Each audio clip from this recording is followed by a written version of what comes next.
Hola, hola, bienvenidos nuevamente a su canal Alquimia Mental. Recordarles, yo soy Daily, estoy aquí con mi esposo Cristian. Cristian González, placer. Y vamos a seguir con la lectura del libro que veníamos ya en una serie de videos, leyendo el libro de Kenneth Wapnick acerca de ¿qué dice un curso de milagros? Es como un libro comentando el prefacio de un curso de milagros, principalmente la parte 3, que es donde nos habla de qué postula un curso, y a este libro él lo titula ¿qué dice un curso de milagros? ¿Cómo estás? Pura vida. Siempre se me olvida la parte del saludo. Es como ya nos vimos todo el día, ¿para qué te voy a saludar? En la mañana también les pasa eso. En las mañanas me pasa eso también, como ya dormimos juntos, ¿para qué te voy a saludar? Qué buen recordatorio. Y hablando de recordatorios, vamos a recordarles lo de siempre, que se suscriban al canal, que comenten, que den su like, que lo compartan, principalmente comentarios, queremos muchos comentarios, ya empezar a leerlos, empezar a ver qué opinan, qué tienen para decirnos, qué preguntas surgen, y empezar a hacer comunidad, empezar a conocerlos, que nos digan desde dónde nos escuchan, que nos digan qué tal les parece, que nos den sus opiniones, para que empecemos ya a conocernos, a crear comunidad. Hoy creo que sería bueno que leas no tan... Bueno, no, nunca lees rápido, o sea, lees a No, buen yo... ritmo, sino que soy yo el que ando como con el wifi lento hoy. ¿En serio? Sí, creo que sí. Vamos a ver cómo nos va. No, yo, si se han dado cuenta, por eso somos muy complementarios. Yo soy muy acelerada y mi esposo es como muy pausado. Entonces yo... Me siento como el de la película, que el oso perezoso que hacía así. El de la película. Flash. No. Flash, el de la Zootopia. El de Zootopia, sí. Sí, Flash. ¿Se llama Flash? Sí. ¿El oso perezoso? Uh-huh. No, no me acordaba. Se llama Flash. Hoy soy Flash. Hoy es Flash. No, y es que yo, de verdad, yo soy muy acelerada y o sea, lo paso por alto, soy, no sé, inconsciente en ese aspecto, y me doy cuenta cuando yo misma reviso los videos o cuando escucho mis audios de WhatsApp, es como digo, qué acelerada soy. Entonces sí, vamos a intentar de ir a un ritmo. Paz, sí. Paz, dijo nuestro presidente. Y me doy cuenta también cuando escucho hablar a otras personas y quiero como apresurarles, como que las personas tuvieran un botoncito de acelerar. Por eso le pones el acelerador al WhatsApp, ¿verdad? Para escuchar los audios. Sí. Yo no. Porque yo siento que me desespero, como ve al grano, ve al punto que tienes que decir. Y siento que las personas en general hablan muy despacio. Entonces yo quisiera que tuvieran como un botoncito de acelerar para que vayan a mi ritmo, pero la vida es así, la vida nos refleja lo que nosotros tenemos que arreglar. En mi caso, aprender a hablar más despacio, más pausada, porque si ustedes creen que hablo rápido, no se pueden imaginar cuando estoy enojada. No me acuerdo. No. Entonces sí, tengo que aprender a pausar y a comunicar de forma pausada. En eso andamos. Y hablando rápido, todavía estamos apenas en el párrafo 3 del prefacio del curso, de un curso de milagros. Sí.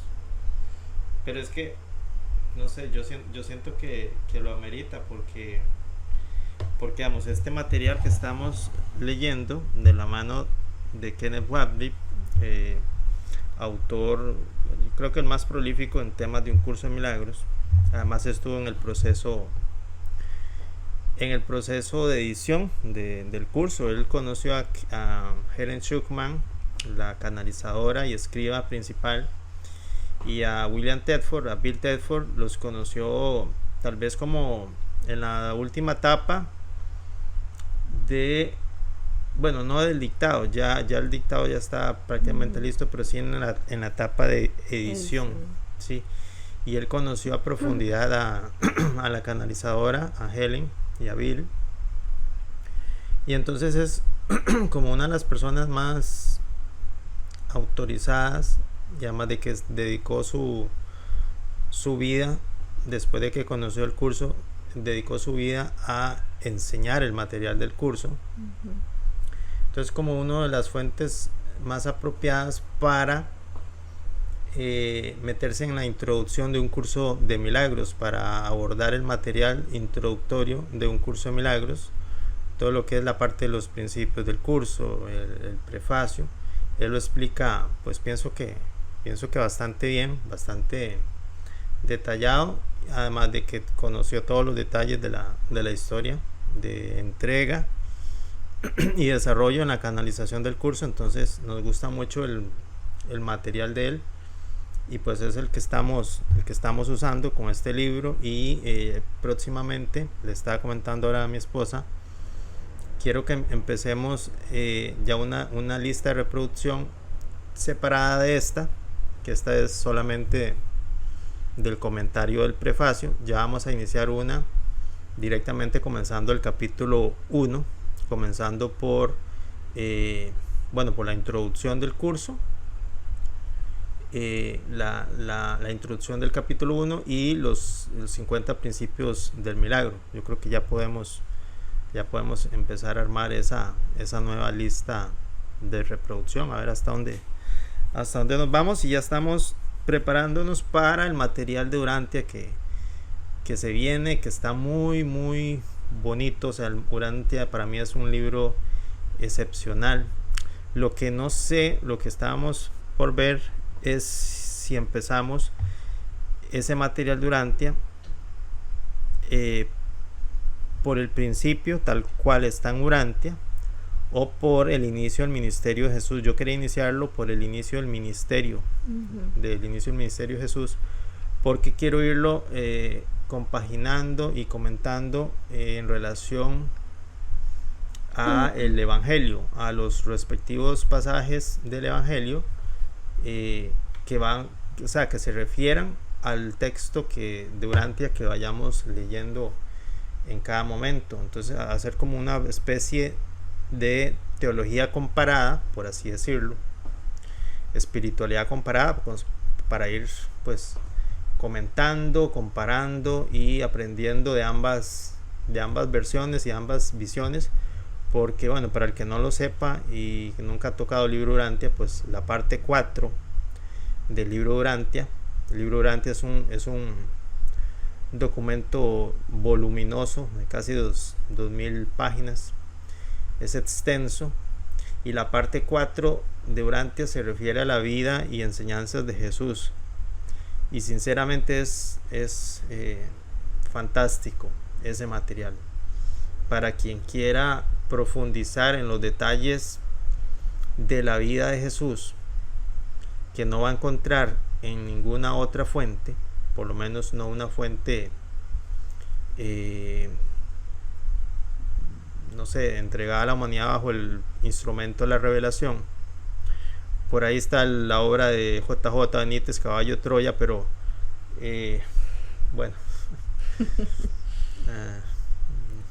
JJ Benítez lo que hizo fue como una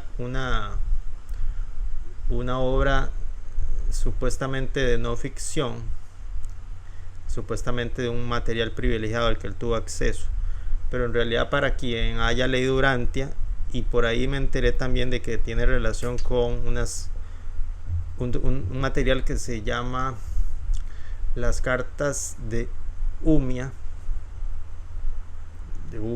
las cartas de humo, que fue un material ahí muy controvertido que surgió en España en la década de los 70 o algo así, o los 80 más bien.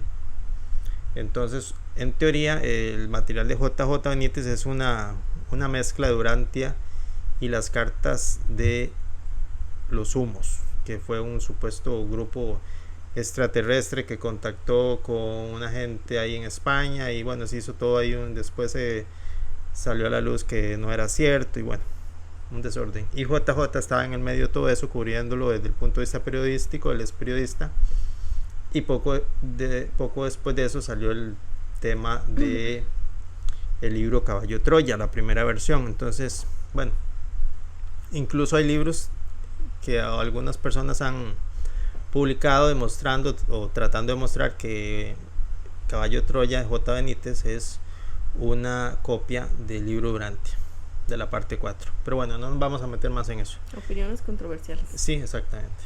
Entonces vamos a limitar a hacer lo que queremos hacer, que es una lectura y una comparación de ambas fuentes, la Biblia, el Evangelio, los 4 Evangelios y la parte 4 del libro Urantia. Y se nos viene pronto ese material que creo que está muy bonito porque, bueno, a mí en lo particular me gusta mucho Urantia.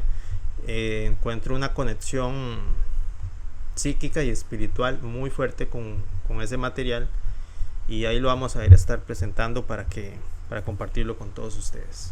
Creo que empecemos. Estamos en época de muchos bichitos de mayo, entonces ahí van a ver pasar muchos abejoncitos. No son orbes de luz que nos pasan, no son ángeles que nos andan revoloteando, ahí son abejones, zancudos. Para mariposas de noche, ¿cómo se llaman? Mariposas, polillas. Sí. Y empezamos. Dice así. Bueno, recordar que esta es la frase 4 del párrafo 3 del prefacio. Dice. Quítale eso aquí. Uh-huh. Lo que la percepción ve y oye parece real porque solo admite en la conciencia aquello que concuerda con los deseos del perceptor. Sí, el perceptor somos todos, y como soñador pues prediseñamos en nuestra mente aquello que queremos experimentar, y la proyección da lugar a la percepción. Entonces, desde la proyección que se emite desde nuestra mente profunda, concretamente desde la mente causal, ya se preestablece qué es lo que vamos a percibir. Y vamos a ver lo que dice aquí. Lo que la percepción ve y oye parece real porque solo admite en la conciencia aquello que concuerda con los deseos del perceptor. El perceptor aquí, como el soñador, siempre va a querer que se confirme en el sistema de pensamiento de la mente dividida, que se confirme el mensaje de la separación, que se confirme el mensaje de la culpa y el mensaje del miedo. ¿Por qué? Porque eso fue lo que aceptó la versión oscura, falsa, que aceptó de la mano de su compañero y asesor, por así decirlo, que fue el ego, que fue la sombra en nuestra mente, y por ende instaló programas en la mente profunda para únicamente decodificar como si fuera real, entre comillas, aquella información que confirme esa creencia o esa idea falsa y errónea de que se dio la separación, de que haya ocurrido la separación. Entonces, desde la proyección mental ya se establece lo que queremos percibir como soñadores, como almas fragmentadas en el universo, y pues eso es lo que vamos a etiquetar como si fuese verdad, aunque no lo sea. No lo es desde el ámbito espiritual, desde el plano del espíritu. Desde el plano de las almas, pues lo vamos a percibir como si fuera real. Nuestra intención y la del curso no es hacer una negación inútil de lo que percibimos. No es como lo malinterpretaron algunas sectas gnósticas, de que negaban la experiencia en el cuerpo, la experiencia en la materia, la descalificaban, la invalidaban y decían que era mejor sufrir porque el cuerpo era malvado, la materia era mala. Entonces hacían una negación de la experiencia en el plano físico. Esa no es nuestra intención cuando leemos frases como que el cuerpo es una ilusión o que el mundo es una ilusión. Siempre hay que entender el contexto en el cual se dice. Siempre se plantea desde el punto de vista de la mayor perspectiva espiritual, pero desde nuestra experiencia como almas hay que tener siempre claro, hay que partir del hecho de que vamos a etiquetar automáticamente toda esta experiencia como si fuera real, y hay que trabajar con eso y hay que lidiar desde ese nivel de conciencia. En resumen, que percibimos lo que proyectamos y proyectamos lo que queremos reforzar. Así es. La palabra cuerpo todavía no ha aparecido en el prefacio, pero no puede haber percepción sin él. La percepción parece real porque fabricamos el cuerpo dotado de una sofisticada red de aparatos sensoriales que perciben datos presuntamente externos y los llevan al cerebro. También parte del cuerpo, que los interpreta y nos da mensajes para que actuemos en consecuencia. Y aún así es una percepción limitada, ¿verdad? Porque no podemos percibir todo lo que hay a nuestro alrededor. Hay muchas cosas en el espectro electromagnético, en el espectro auditivo que nuestro sistema sensorial no capta. Hay rangos de frecuencia que obviamente no vamos a captar, sonidos que no vamos a escuchar y cositas que andan por ahí dando vueltas que si las viéramos incluso tal vez nos asustaríamos. Algunas personas que tienen capacidades psíquicas especiales pues sí las pueden ver y tienen toda una experiencia de vida muy, muy distinta, pero sí, siempre nuestro cuerpo va a tratar de adaptarse a ese mensaje que la mente ha prefijado, de percibir aquello que sirva al propósito de confirmar la experiencia en el cuerpo. Si me ven un poco nerviosa es que hay ciertas polillas a las que les tengo miedo. Sí, les tiene miedo. Sí. Entonces estoy así como nerviosa, como viendo para todos lados. Miedo, no. Sí. Pánico. Pues no, sí. si se mete por aquí yo la... Espero que la veas. Ese es un abejón, no es una Sí. polilla. Es que sonó como si hubiera sido una polilla, entonces estaba como, ay. Y yo, mejor aclaro porque hice una cara así como de loca. Como Hay de, que pedirle a los... A los geckos. A los geckos que se las coman para que no vengan aquí. no lleguen aquí. Dice así: no nos damos cuenta de que toda esta actividad está orquestada por la mente, no por el complejo sistema neurológico y sensorial del cerebro. Sí, la mente es mucho más que el cerebro, ¿verdad? Eso materiales como el curso de milagros lo deja muy claro, aunque tenemos que lidiar por mucho tiempo con las premisas, pseudo premisas de la ciencia de que la mente es solo la actividad neurológica del cuerpo, aunque creo que ya hay como ciertos atisbos de avance en esa línea, como que ya muchos neurocientíficos como que ya comienzan a asimilar y abrirse a la idea de que no es posible que todas las complejas funciones que tenemos como seres humanos se desarrollen solamente por las conexiones sinápticas que hay en el cerebro y la actividad neurológica. O sea, es prácticamente absurdo. Por supuesto, nadie niega lo increíble y lo complejo y lo maravilloso que es pues la tecnología cerebral, por así decirlo. La biología, pues recordemos que quien hizo todo esto, quien hizo el escenario de la fragmentación, el plano físico, todos los diferentes niveles de conciencia, todas las diferentes dimensiones, quien hizo todo eso pues fue una mente muy poderosa, que desde la espiritualidad profunda entendemos como la mente del Hijo de Dios, y por supuesto que todo lo que fabricó, lo que proyectó con la intención de hacer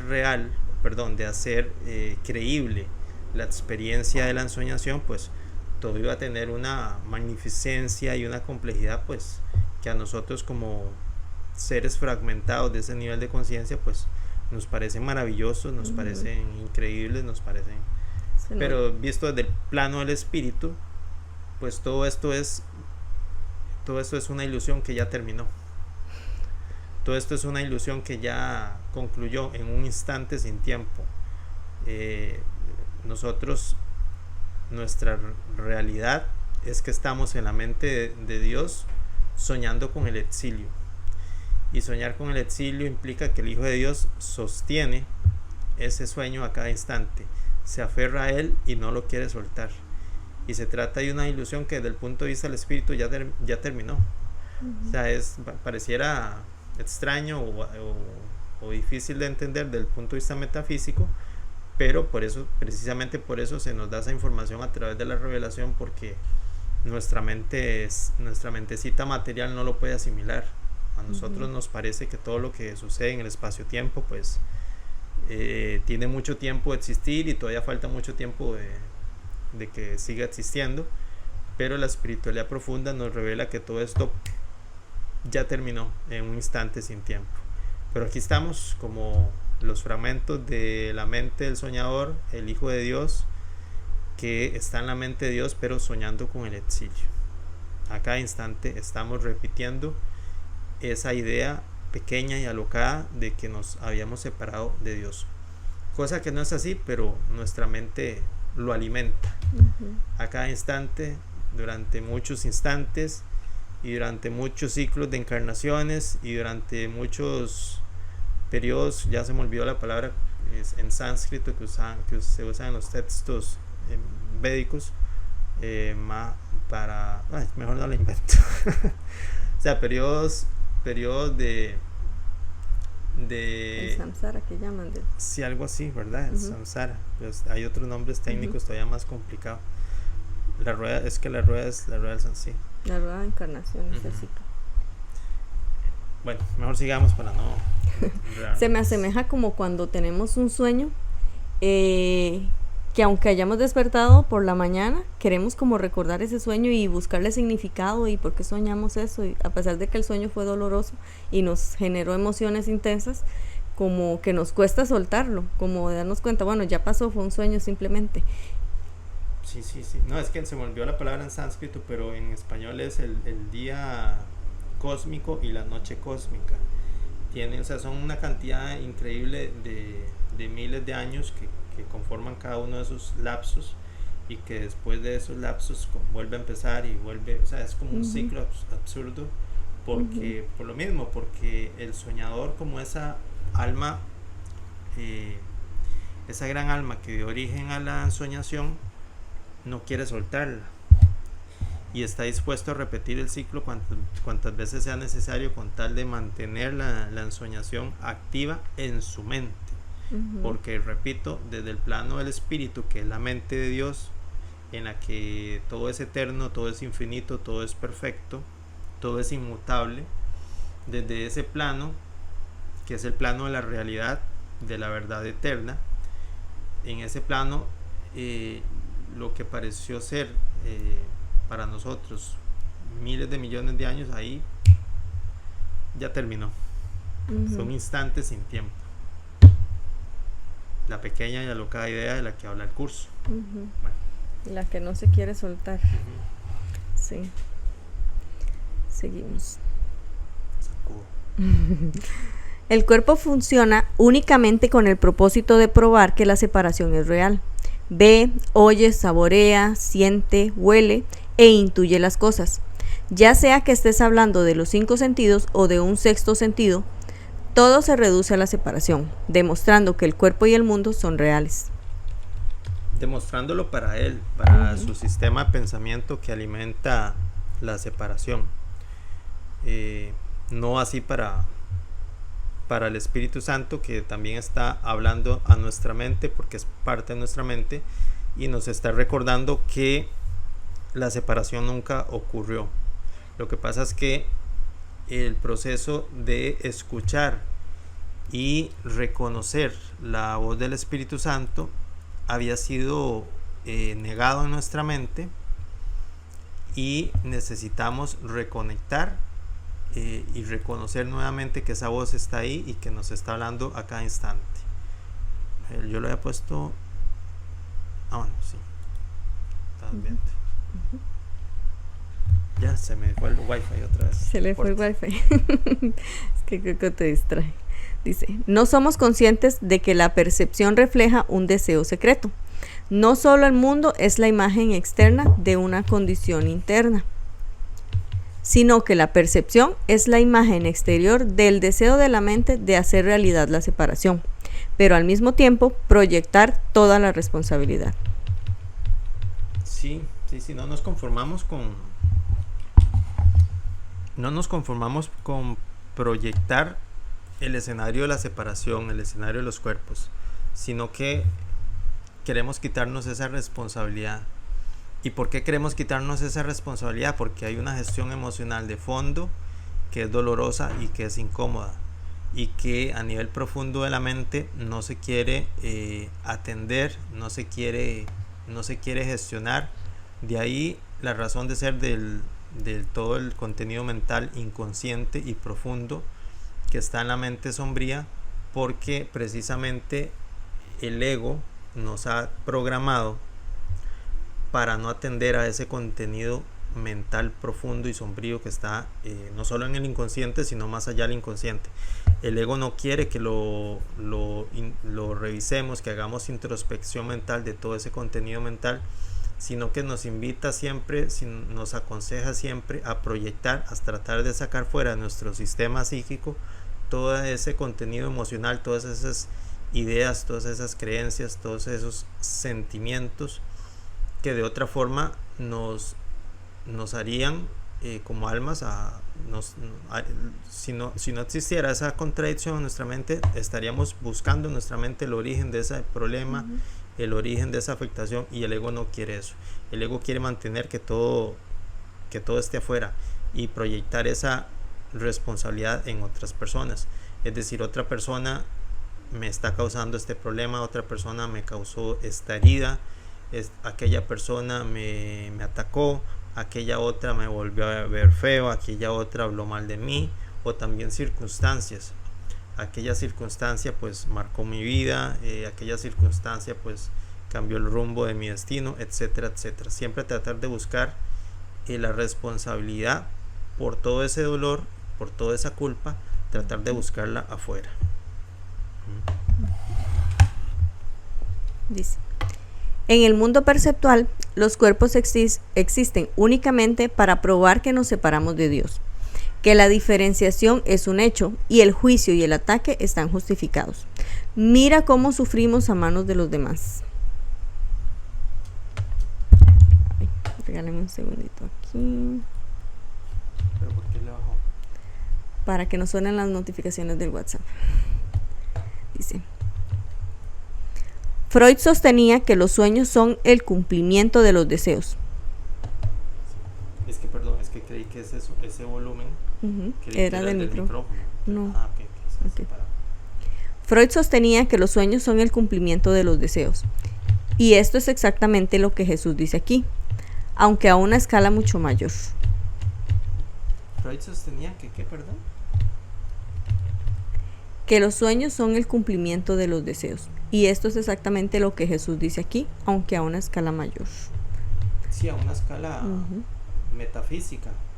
Metafísica en sentido de que estamos experimentando el plano físico como el resultado de la intención de la mente de Dios de hacer real el sueño.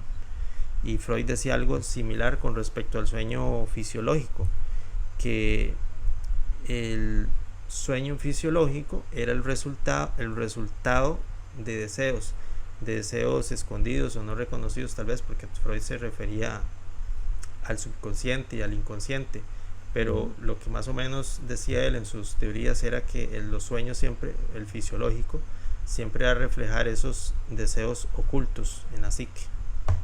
Y Jesús dice prácticamente lo mismo, pero adaptado o extrapolado al ámbito multidimensional, que es toda la experiencia del soñador como alma.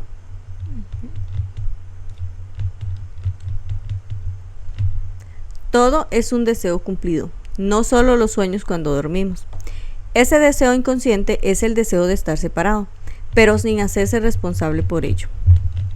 Siempre el tema de no hacerse responsable de ello. En el curso de principio a fin hay un famoso principio, el principio de la responsabilidad, que es el que asumimos cuando nos damos cuenta y vamos reconociendo, aunque sea poco a poco, el gran, enorme poder de la mente del Hijo de Dios, el gran poder de nuestra mente.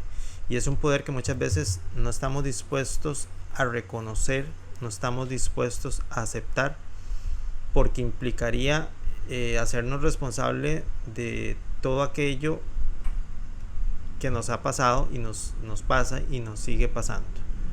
No queremos hacernos responsable de eso, y por eso preferimos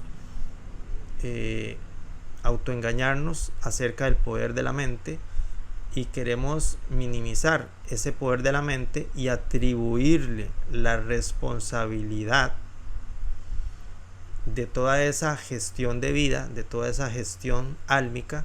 Queremos achacarle la responsabilidad a factores externos, a cosas, a personas, a acontecimientos, a circunstancias, a eventos, porque para nosotros es más fácil gestionar la incomodidad de eso que asumir que todo ocurre por causa y dirección de nuestra mente, de la poderosa mente del Hijo de Dios.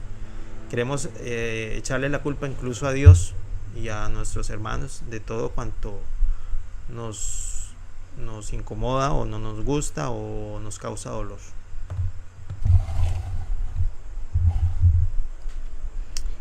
Entonces pienso, si mi cuerpo está dolorido, no se debe a la decisión de mi mente, sino a que fui invadido por bacterias. Comí alimentos en mal estado, no obtuve suficiente aire limpio para poder respirar bien, me faltó amor y atención, o mi cuerpo obedeció a las leyes naturales de la vejez. Sí. Por lo tanto, atribuyo el dolor a todas o cualquiera de estas causas, pero no a una decisión que mi mente tomó de ser culpable. De lo único que estaba seguro era de que entre las numerosas causas que percibías como responsables de tu dolor y sufrimiento, tu culpabilidad no era una de ellas. Sí, aquí hay que entender la frase en el sentido de que, bueno, el curso nos enseña, la espiritualidad profunda nos enseña que somos inocentes, que el Hijo de Dios es inocente porque esa fue la naturaleza en la que Dios lo creó en el plano de la eternidad. Entonces el Hijo de Dios es inocente y lo es de forma inmutable, de forma eterna y de forma perfecta.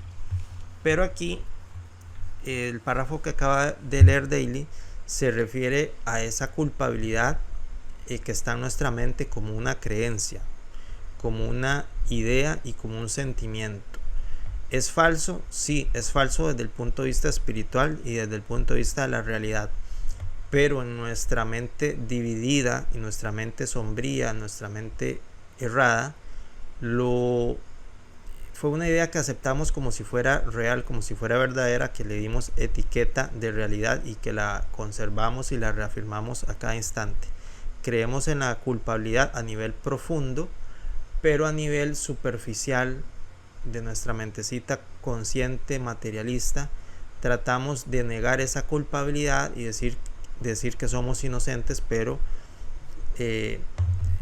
ahí la mente superficial se refiere a una inocencia falsa, porque lo que pretende esconder es que en lo profundo del inconsciente y más allá, en la mente profunda, sombría, la culpabilidad se guarda y se protege como un gran tesoro. Se protege a cada instante con las defensas y la programación mental que el ego ha instalado en nuestra mente y que nosotros pues reafirmamos a cada instante. Entonces la frase ahí para leerla: numerosas causas que percibías como responsables de tu dolor y sufrimiento, tu culpabilidad no era una de ellas.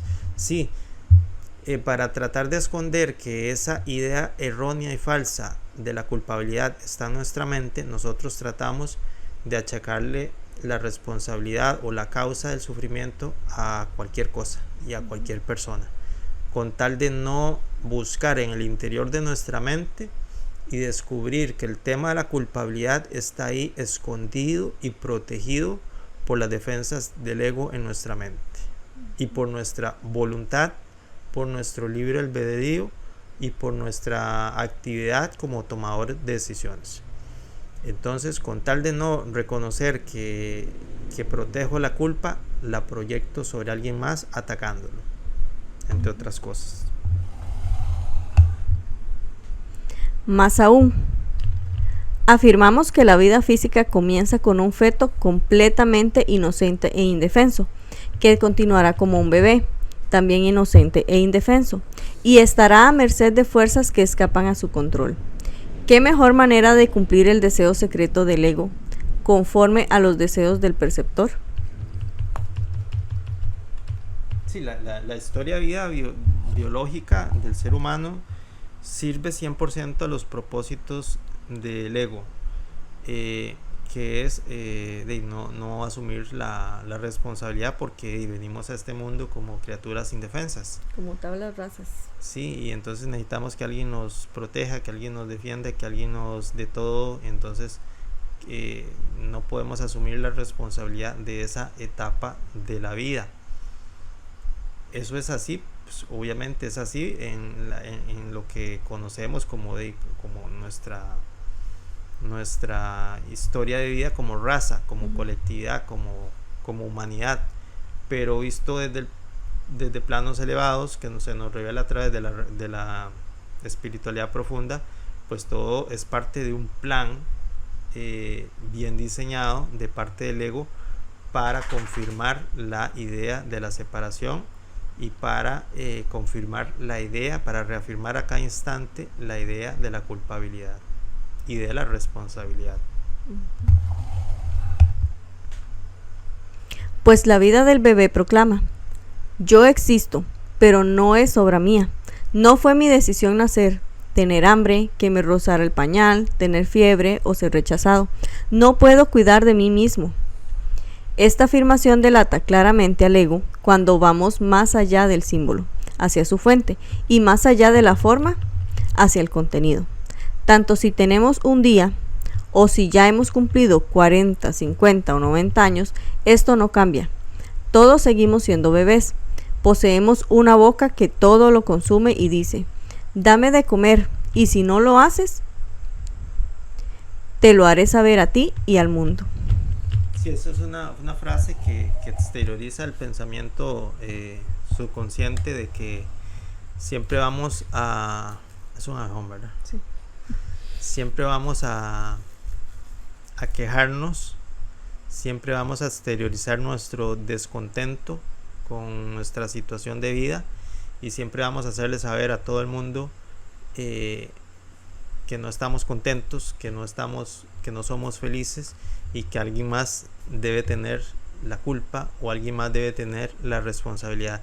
Lo hacemos subconscientemente, lo hacemos conscientemente en muchos casos, y todo sigue sirviendo al propósito del ego de no asumir la responsabilidad, de no conocernos a nosotros mismos, no conocer el interior de nuestra mente, donde podríamos encontrar el origen del problema, que es la creencia en la separación y el sentimiento de culpa.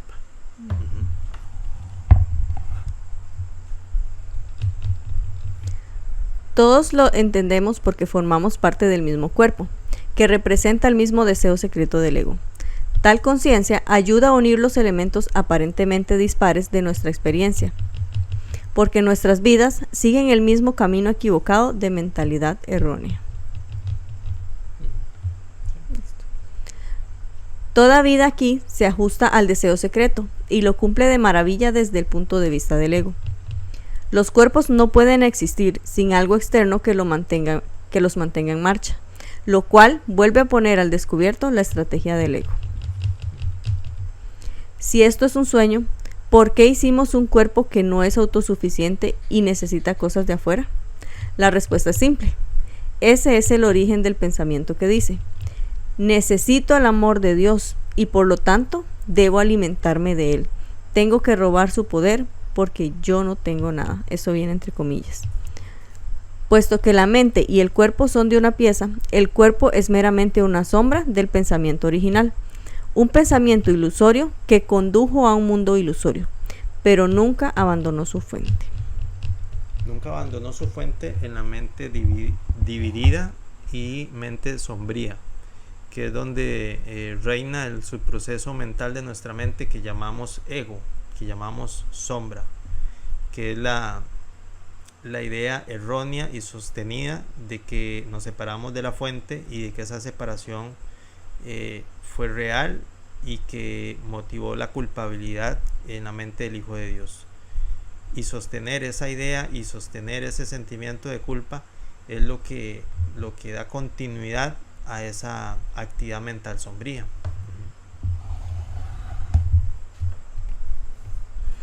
Es útil ver que este deseo secreto, la separación, es real, pero yo no soy responsable de ella. Se manifiesta en los detalles de nuestra vida cotidiana, en la que todo está diseñado para demostrar que lo que sentimos puede atribuirse a alguna otra persona o cosa. Sí. Si despertamos por la mañana y no nos sentimos bien, podemos achacárselo a un sinnúmero de causas. Estamos enfermos, preocupados, fue algo que comimos, una reunión que tememos, un cambio de tiempo o tuvimos una pesadilla. Nada de ello tiene absolutamente nada que ver con la mente, excepto ser su efecto. Está muy claro, ¿no? Más que claro. En otras palabras, el ego nos permite concluir que la separación de Dios se hace realidad mediante las leyes de la percepción, pero no es obra nuestra. Este es otro párrafo, el siguiente. Sí, este es la oración 5 de ese mismo punto 3, párrafo 3 del prefacio de Un Curso de Milagros. Esto da lugar a un mundo de ilusiones, mundo que es necesario defender sin descanso, precisamente porque no es real. Es una declaración muy oportuna. La ira, el odio o el juicio o cualquier parte del continuo especialismo del ego es una actitud defensiva. Puedes retomar la anterior, la que está negrita, es que el wifi me vino después. Esto da lugar a un mundo de ilusiones, mundo que es necesario defender sin descanso, precisamente porque no es real. Sí, el ego siempre está tratando de defender su ensoñación, tratando de defender el escenario de la división, el escenario de la fragmentación. ¿Y por qué necesita defenderlo? Precisamente porque no es real. A nivel psíquico, el soñador, a nivel cosmogónico, desde los planos más sutiles previos a la proyección del segundo sueño, o lo que en Cábala se llamaría el mundo de Asia, que es el plano de lo físico, la mente del soñador, en Cábala lo llamarían el Insof, siempre va a sostener la proyección. Pero lo que no nos dicen en Cábala, pero sí nos lo dice el curso, es que esa proyección de la mente del Hijo de Dios es una negación del plano de la realidad, es una negación de la luz del amor infinito, es una negación de Dios. Es una experiencia en la que el Hijo de Dios proyectó un viaje de aventuras en su mente, en su imaginación, y trata de hacerlo real a cada instante. Y para eso necesita confirmar, reforzar y sostener cada detalle del entramado de ilusiones que construyen todo esto que desde la ciencia llamarían el universo fenoménico.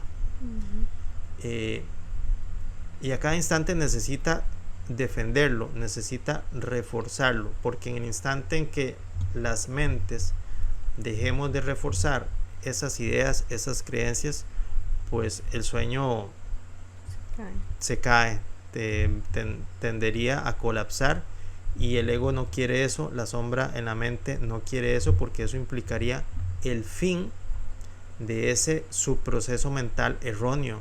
Es un subproceso mental que necesita sanación. No significa que el ego va a morir o que se le va a destruir, significa que el espacio de la mente del Hijo de Dios que está siendo usado de forma errónea, de forma no sana, se va a sanar.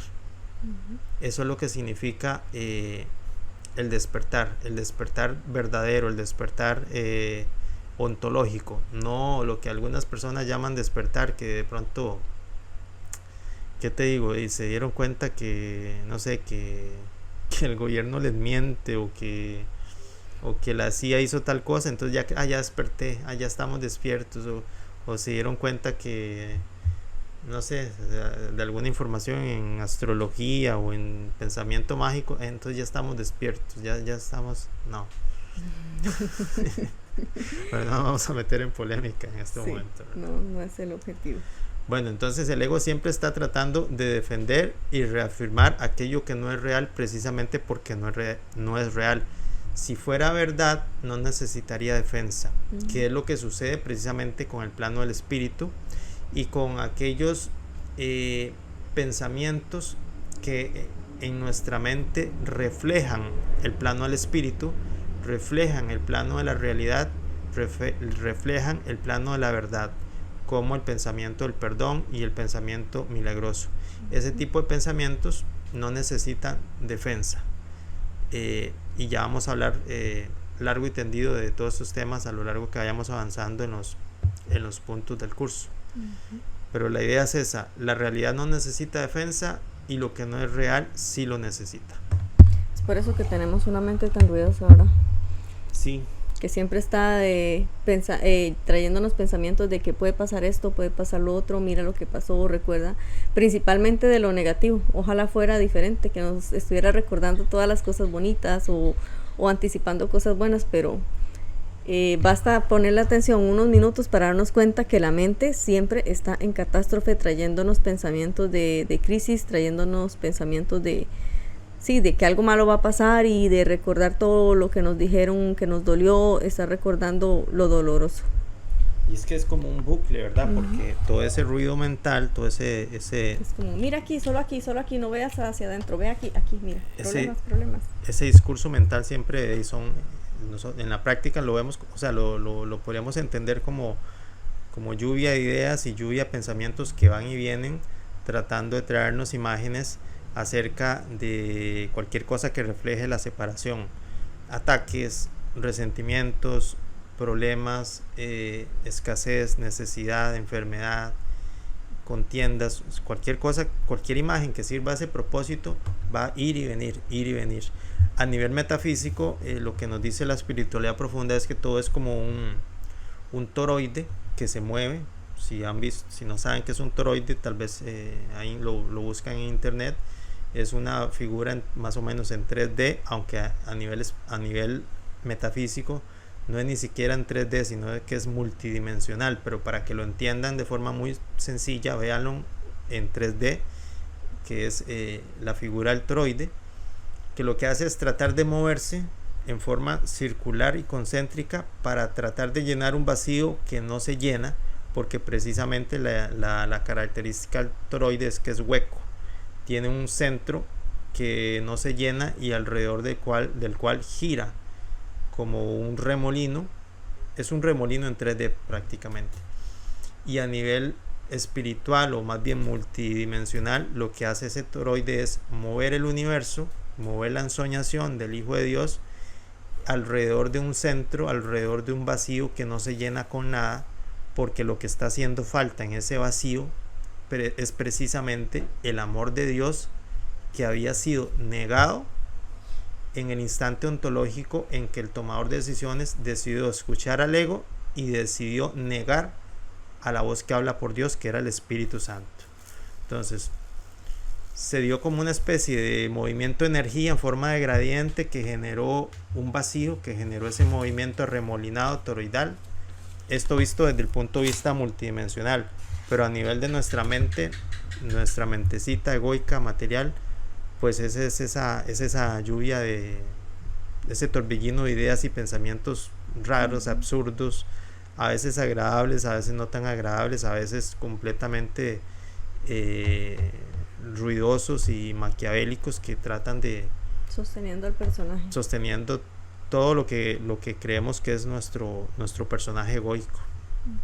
Sin eso, yo lo veo que eso es como las células del personaje egoico. Sin esos pensamientos el personaje egoico se quedaría sin células, se quedaría sin tejidos, se quedaría sin órganos y se dejaría de existir como personaje. Se desintegraría. Sí. Es una declaración muy oportuna. La ira, el odio o el juicio o cualquier parte del continuo especialismo del ego es una actitud defensiva.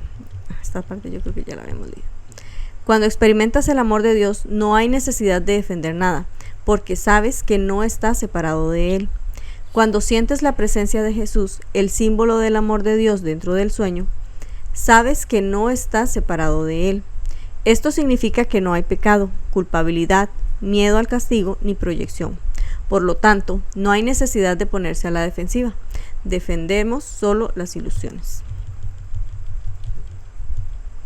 Cuando la gente dice que quiere proteger su fe religiosa de los infieles, ya sea que se refieran a la Biblia o a un curso de milagros, sabes que ya no hablan desde una experiencia del amor de Dios, sino del amor de su Dios ego, que definitivamente necesita protección y defensa. Sí, el ego es visto desde el punto de vista de las religiones y del ego espiritual, pues siempre va a estar defendiéndose.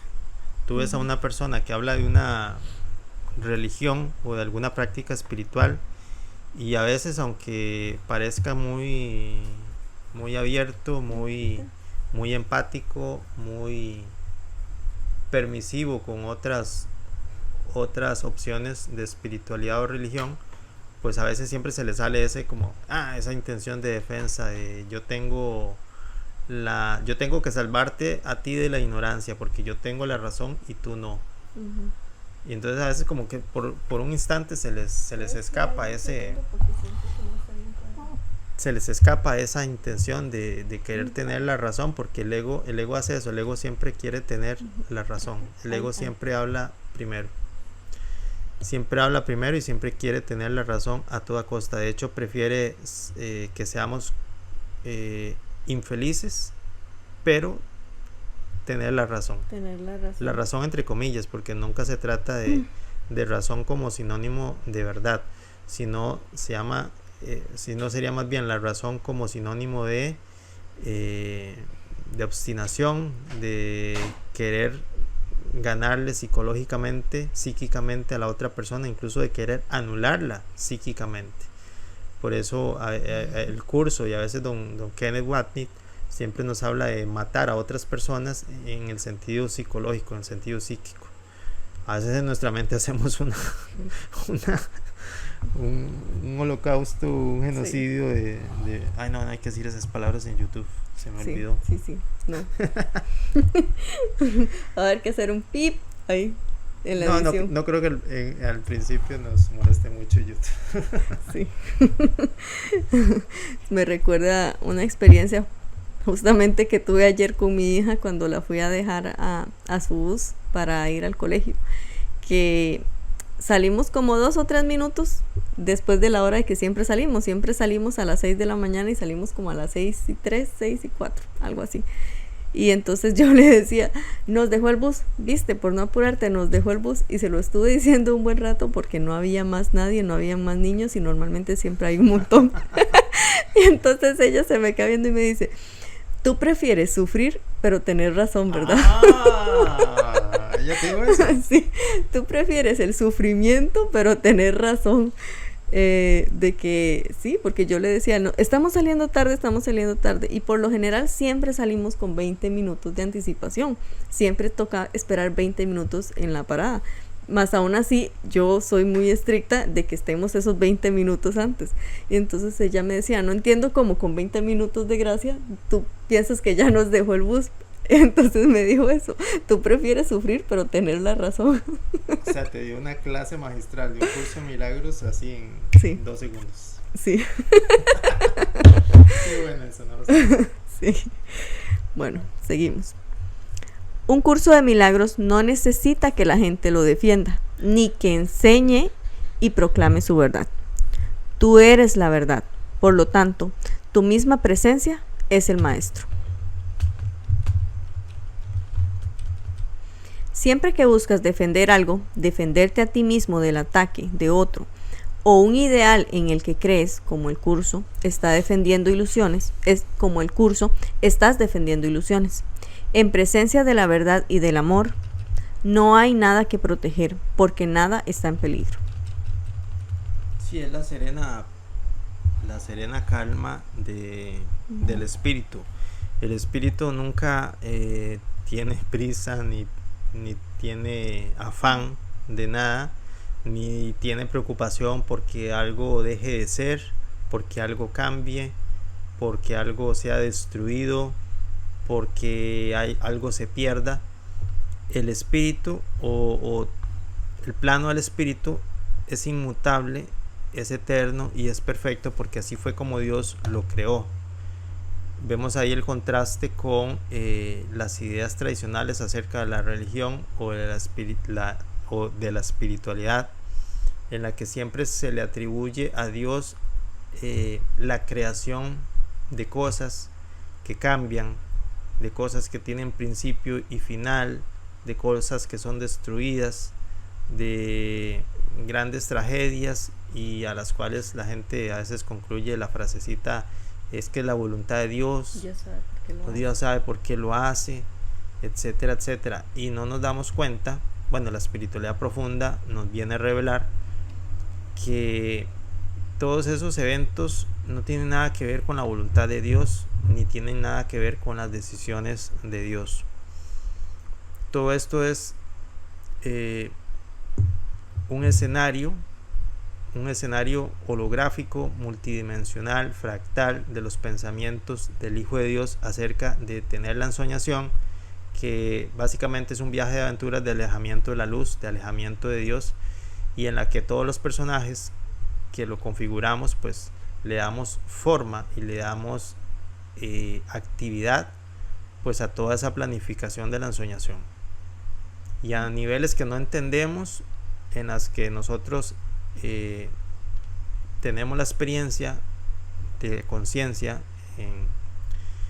en formas que nuestra mente racional no puede asimilar, pues tomamos esas decisiones y determinamos esos eventos que muchas veces nos parecen crueles, nos parecen terribles, pero a pesar de eso, de todo eso se puede aprender, y nuestro llamado, la espiritualidad profunda, nos llama a eso, a aprender y a ver todo como una aula de aprendizajes, como una experiencia de vida en la que podemos aprender e integrar lecciones de amor que necesitamos integrar en nuestra experiencia como almas, porque todo eso forma parte de la evolución de la conciencia del alma en su camino de ascensión a los planos de conciencia, en las que en algún momento, en algún punto, las almas ya no se van a ver entre sí como separadas, como distorsionadas, sino que se van a ver como unificadas en un mismo pensamiento, incluso dentro del sueño, en las etapas más elevadas del sueño, antes del despertar macrocósmico del Hijo de Dios. Pero eso es un poco ya de metafísica, un poco de avance en el curso. El curso no se enfoca tanto en eso, el curso se enfoca en la práctica del día a día, en nuestra práctica espiritual, en nuestra necesidad espiritual, la necesidad que tenemos de perdonar y de ver a todas las personas como almas que comparten con nosotros un camino común, intereses compartidos, de ir sanando la mente y de ir perdonando.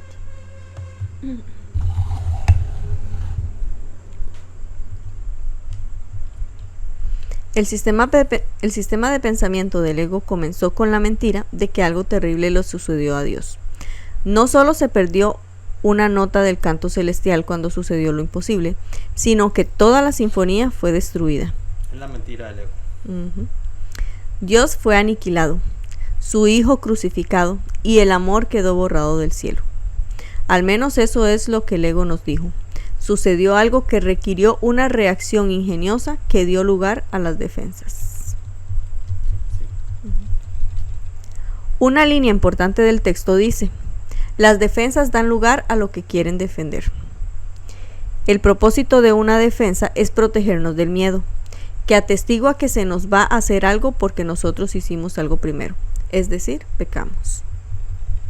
Sí, las defensas siempre tratan de de sostener el sistema de pensamiento del ego. Precisamente por eso las puso el ego ahí, para que sirva como una retroalimentación o un bucle que siempre va a estar ahí tratando de reafirmar la idea del ataque. La idea de que vamos a ser atacados o nosotros atacamos y vamos a necesitar defendernos. Pero las defensas también es más que el tema del ataque y del tema de que pienso que me van a atacar.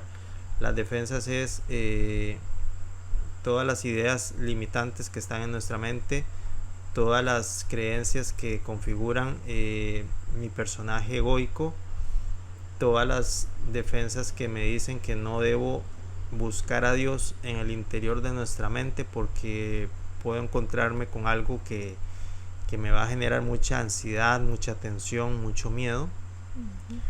Y las defensas también es pues todo lo que percibimos como entretenido, como que quiero mantenerme en la zona de confort del personaje egoico y no cambiar nada.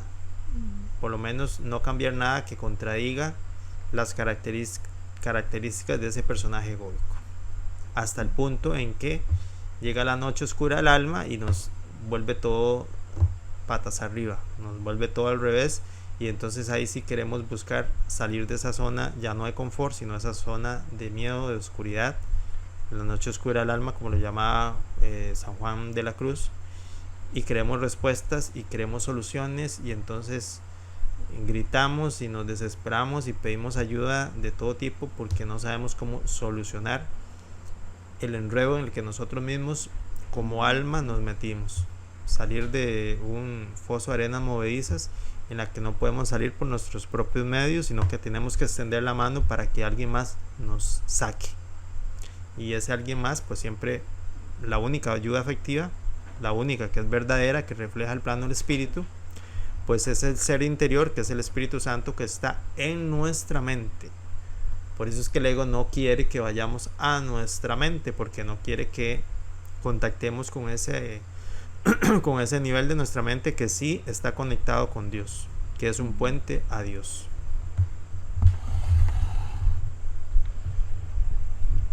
El propósito manifiesto de una defensa es protegernos, pero todo lo que hace es confirmar que algo puede dañarnos, porque nosotros dañamos a alguna otra cosa.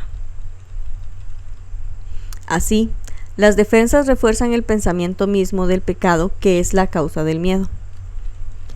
Hacen aquello de lo que nos defienden, pero nunca defendemos más que una ilusión.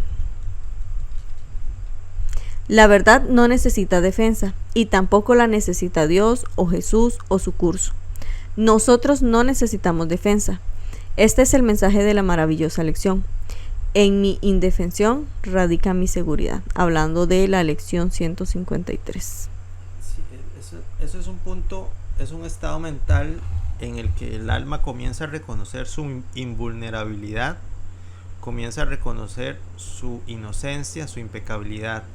Pero es un proceso, no es de un instante a otro. De hecho nos toma mucho tiempo y nos toma muchos recursos cognitivos y emocionales llegar a ese proceso, ir reconociendo nuestra invulnerabilidad, ir reconociendo que no necesitamos ese tipo de defensas, las defensas del ego, que no necesitamos defender las ilusiones, pero se trata de un proceso, es poco a poco, porque despacio porque precisa. Es el proceso del perdón, es el proceso de la sanación de la mente. Conforme se va avanzando en eso, se va, como por decirlo así, como por intuición y por inspiración, vamos entendiendo poco a poco que no hay nada que defenderse desde el punto de vista psíquico, espiritual y emocional. Ya obviamente pues eso se va a ir también trasladando, extrapolando al ámbito físico como un efecto. Cuando vamos reconociendo y aceptando y haciendo la paz con nuestra invulnerabilidad, con nuestra inocencia, pues todo eso se va a ir reflejando en nuestra experiencia en el plano físico, como por ejemplo como la paz y como la tranquilidad y como la felicidad. Sí, porque entendemos que, por ejemplo, esta defensa de aferrarnos a los pensamientos que nos generan dolor, que nos generan ira, que nos generan resentimiento, rencores, ya no necesitamos aferrarnos a ellos, ya no necesitamos que estos pensamientos nos cuiden o nos defiendan, porque así nos aferramos a ellos pensando que no olvidando nos vamos a proteger mejor, que recordándolos y protegiéndonos de que la persona nos vuelva a hacer daño o nos vuelva a fallar, pero en realidad cuando los soltamos nos damos cuenta que no necesitábamos sostenerlos y que era el estarlos sosteniendo lo que nos causaba ese dolor que proyectábamos afuera y creíamos que eran las personas que nos hacían sufrir. Y que también reconocer que alguna parte de esa mente egoica se aferra al sufrimiento.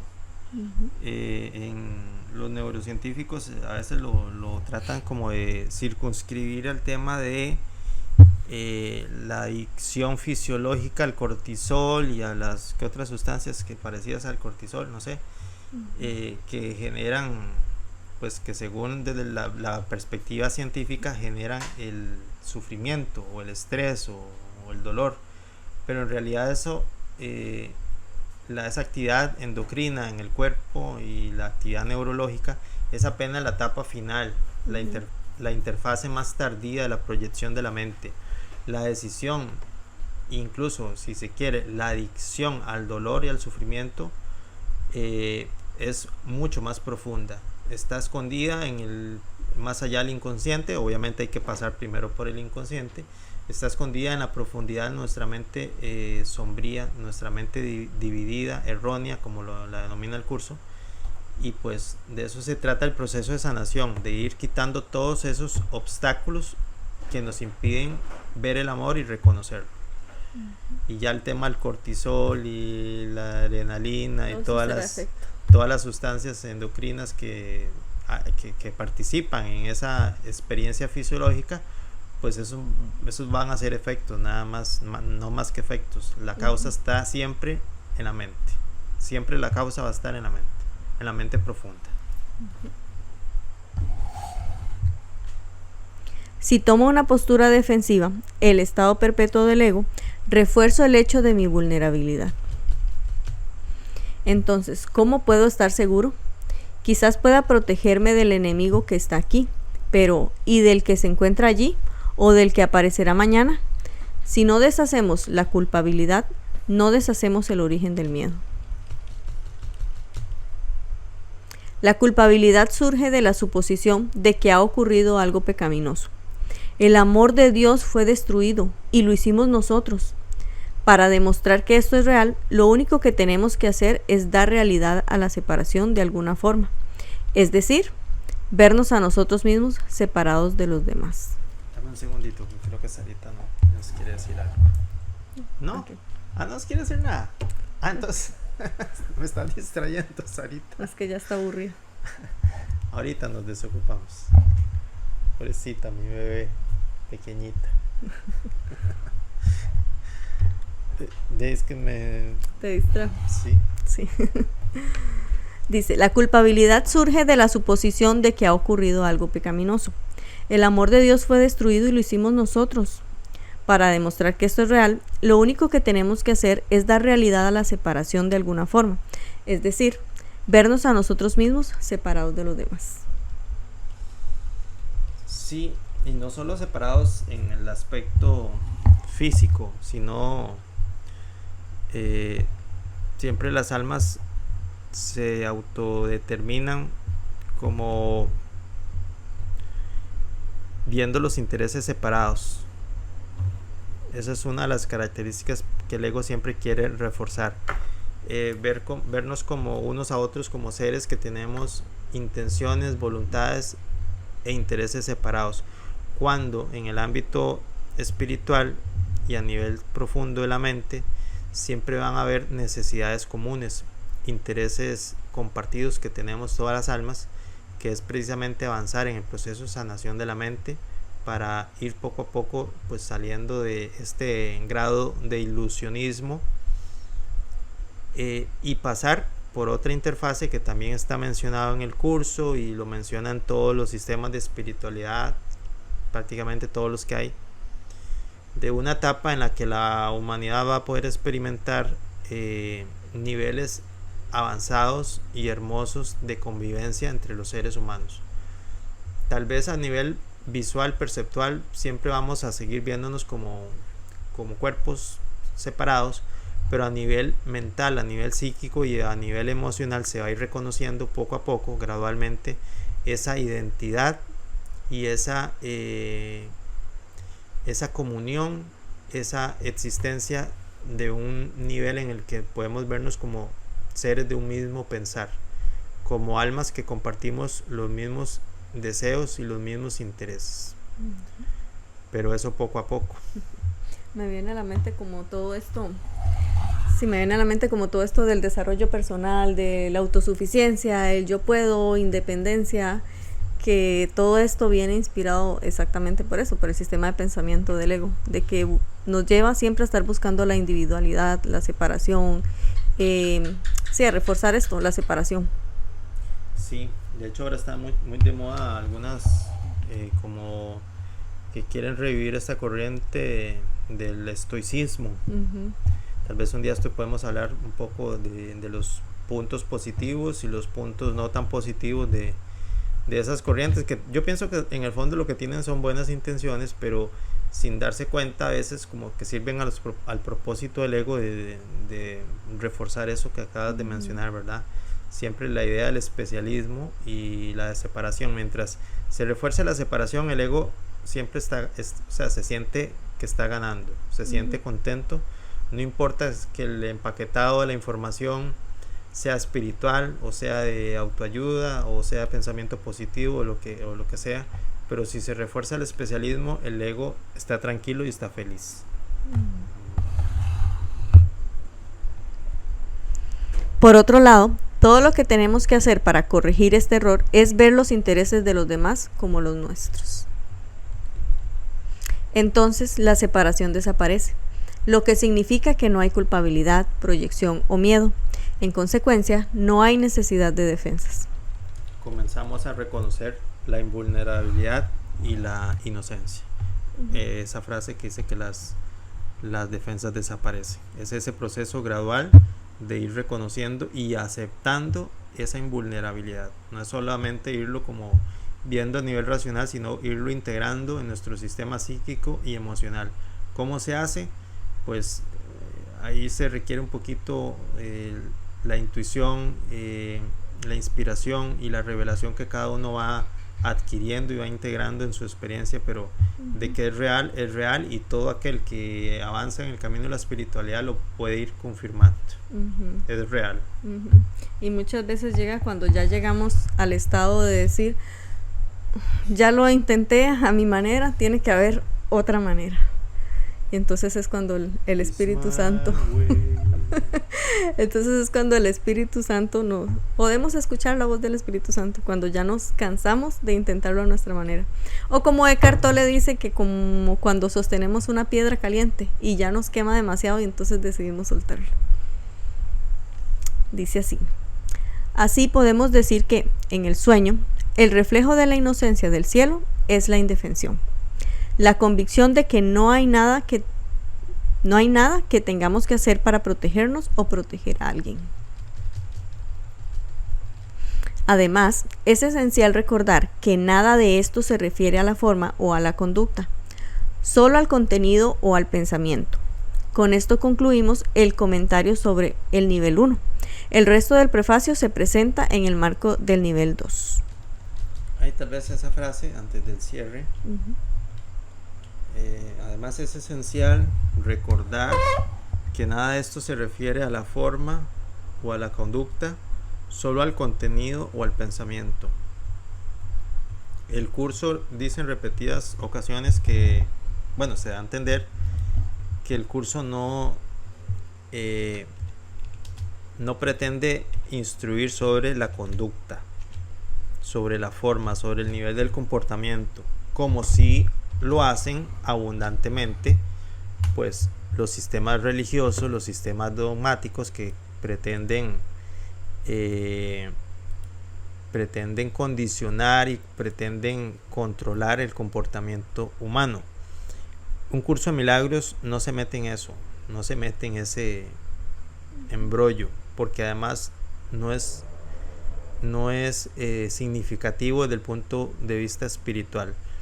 El curso lo que hace es ir a la raíz, es ir al nivel de las causas, al nivel de la esencia, al nivel de la raíz, no de las ramas, como se diría en Cábala, que se habla de la ley de la rama y raíz, refiriéndose al plano de causa y efecto, la relación entre el nivel de la causa y el nivel de los efectos.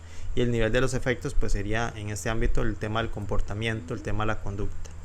El curso nos dice qué hacer, cómo hacerlo, pero el curso nos enseña de forma práctica y con un sistema pedagógico y psicológico muy, muy profundo y muy se me fue la palabra, bueno, muy profundo por un lado y muy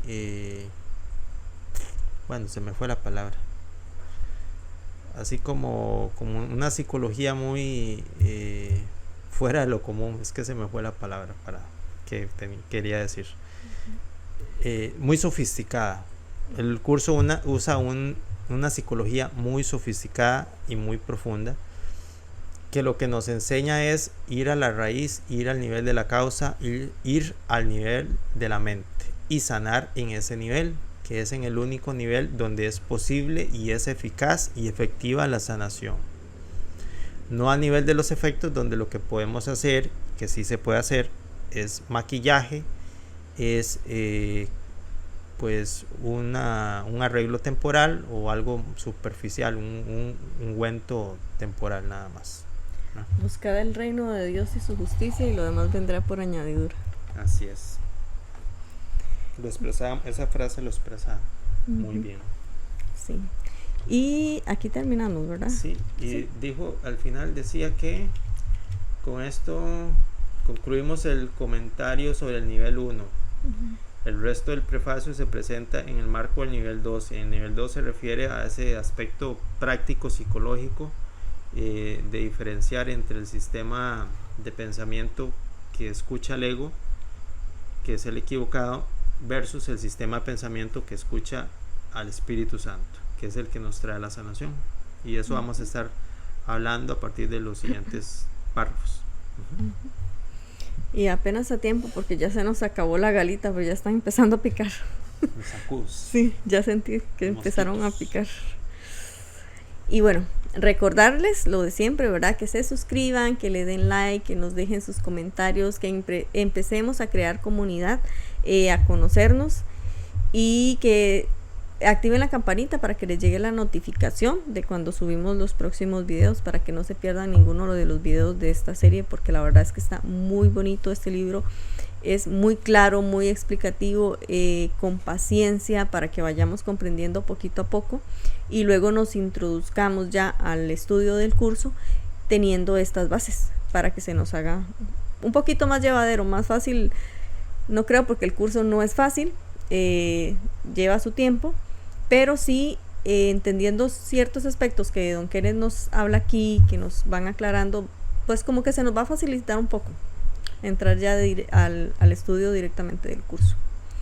Y bueno, muchas gracias por estar aquí, por escucharnos, y recuerden, nos vemos en un próximo video.